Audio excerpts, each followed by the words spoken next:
This is Agri Videos, and the topic for today's video is palm oil and its cultivation.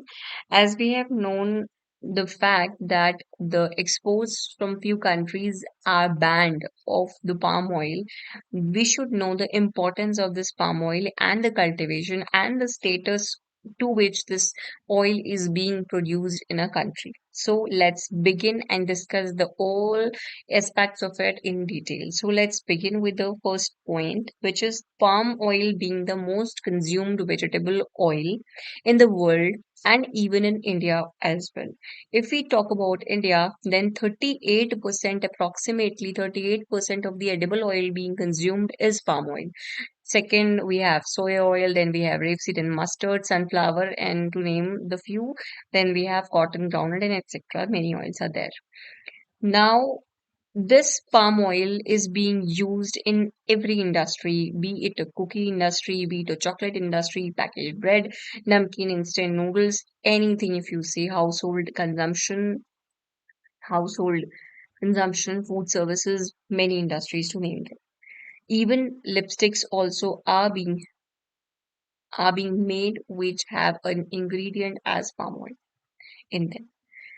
Talking about the countries where this is being consumed, there are many countries to name a few: India, China, European Union, US, UK.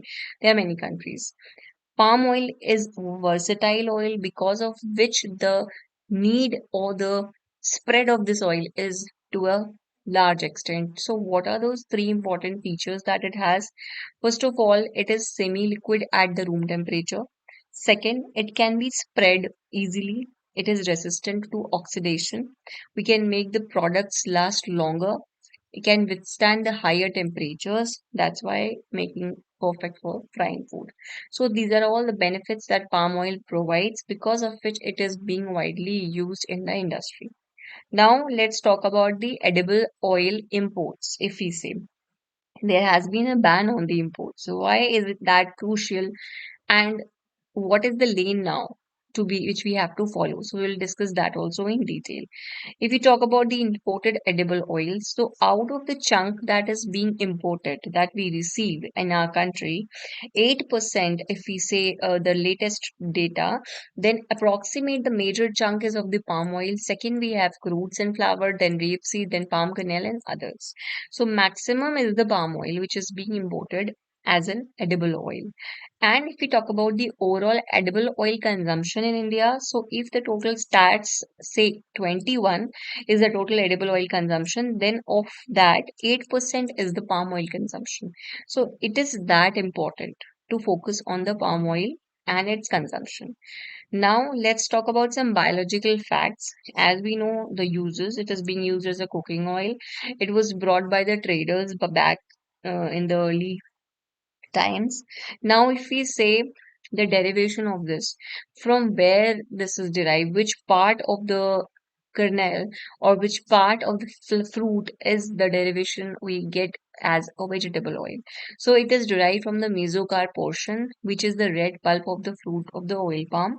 Main three varieties of the oil palm are very famous, which are African oil palm, then we have American oil palm, then we have Maripa palm. Okay, these are important three varieties you should know about. Now, talking about the uses of it, it is made up of fatty acid acidified with glycerol. It is the base of soap products in many cases. In many industries, it is being used. Palm oil is being used widely. Now, if we talk about the flower or the inflorescence, this is the kind of structure that palm oil tree has. These are the kind of leaves it gives. This is the male inflorescence, this is the female inflorescence, this is the stem, this is the root, these are the fruits, and this is the kernel. Now, in the kernel, there are two main parts. One is the mesocarp, this part which leads to the production of palm oil, which is the flesh part of it. Then we have the seed part, which is this, which gives the kernel oil. So there is a difference between palm oil and palm kernel oil, which I'll be taking in the next slide, this one. If we say about the fruit, outer is called as the exocarp. The middle one is called as the mesocarp, which is the fleshy portion. Then we have the endocarp, which is the stony portion, and inside that we have the kernel. Kernel gives the kernel oil, and the mesocarp leads to the production of palm oil. Now, talking about the presence, if we say the palm oil, the outer one, this one is rich source of carotenoids and vitamin E.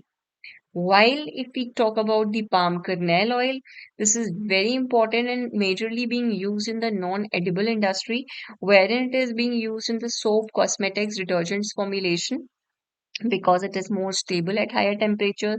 It is having a lower cost than any other vegetable oil, and also it has a very good shelf life. So these three are the main important features which lead to the usage of this palm oil in very varied domains. Now, if we call of the palm oil, this is trans fat free and cholesterol free. So, cholesterol free and trans fat free makes it to the count that it boosts the metabolism of the person who is having it, and the balanced ratio of the unsaturated and the fatty acids saturated is maintained in the body of the person. So, this is all that it says. Fatty acid content, if we talk about in palm oil, then it has in fractions, the major chunks being taken by oleic acid, which is the monounsaturated fatty acid, and the palmitic saturated acid, which is this one. Others, you can see there are many fatty acids to count. Now, which countries are producing the maximum palm oil, because of which there has been a ban also. So, Indonesia, Malaysia, and Thailand, these three are the main countries which are the global main top leaders of the production of this palm oil. Why it is famous, why it is so popular? One, being relatively cheaper, versatile because it can be used in any kind of industry. It is high yielding and also widely produced in these regions. Now, coming to the health benefits, it is not only that it is versatile, cheap that we are using, it also gives us a lot many health benefits, like it is resistant to oxidation, because of which it has a longer shelf life. These two points are related. It is resistant to spoilage, because of which it is helpful in retaining the flavors. Also, it is giving a nutritional balance to the product which is final product which is being formed. It has vitamin E. It has many other vitamins along with this. It is a non-genetically modified organism, so no harm in that domain. Produces less volatile compounds. It is stable at high temperatures and less oil absorption in the food. It caters a very good texture, a very good consistency in the fried products. It is 100% trans fat free, and that's why it never needs any hydrogenation process. Balanced fatty acid contents are present in this, and it is a very good blend for the cold regions also. Now, to give some health benefits, if we say these are the main benefits that palm oil provides, now we will talk about the health benefits.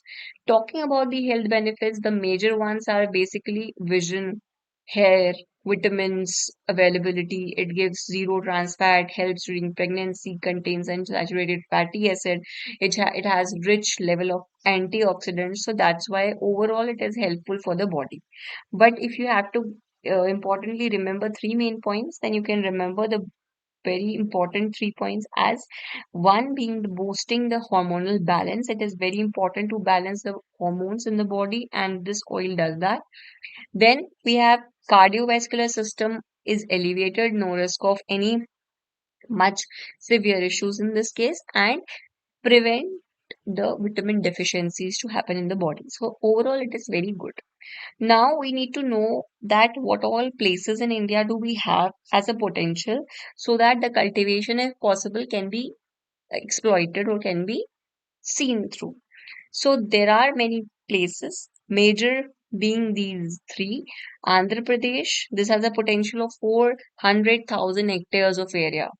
Karnataka being the second in terms of 250,000 approximate area it can leverage. Tamil Nadu being the third. There are many others also. You can see them in the list and you can use it. Here in this, they are going to show the green ones are showing the present area, and this is the potential that can be exploited. Like Andhra, this is having Andhra, then we have Karnataka, Okay, these have the major chunks, and these three, I'll just count till 30,000. These are the areas, these are the main three areas where the palm oil is being cultivated in India. And the expected potential is in the red. So you can see what all places are there where the exploit, we can have the palm oil cultivation in those areas. Now, what is the process of palm oil cultivation? How does the process happen? First of all comes the plantation. After the plantation, it goes to the mill.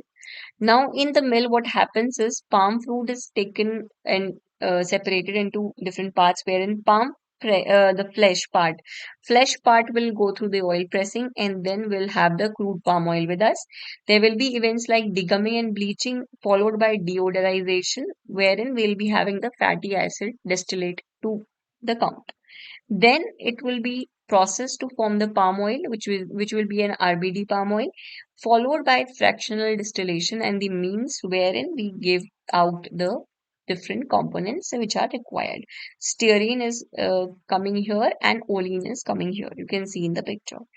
Further to that, after all these process happens, they are transported. If required, refining and blending activities are taken place. Then ingredient manufacturers are given the product, and then the final product is being manufactured. This being the raw material, and finally it goes to the retail. This is how the flow of palm oil happens.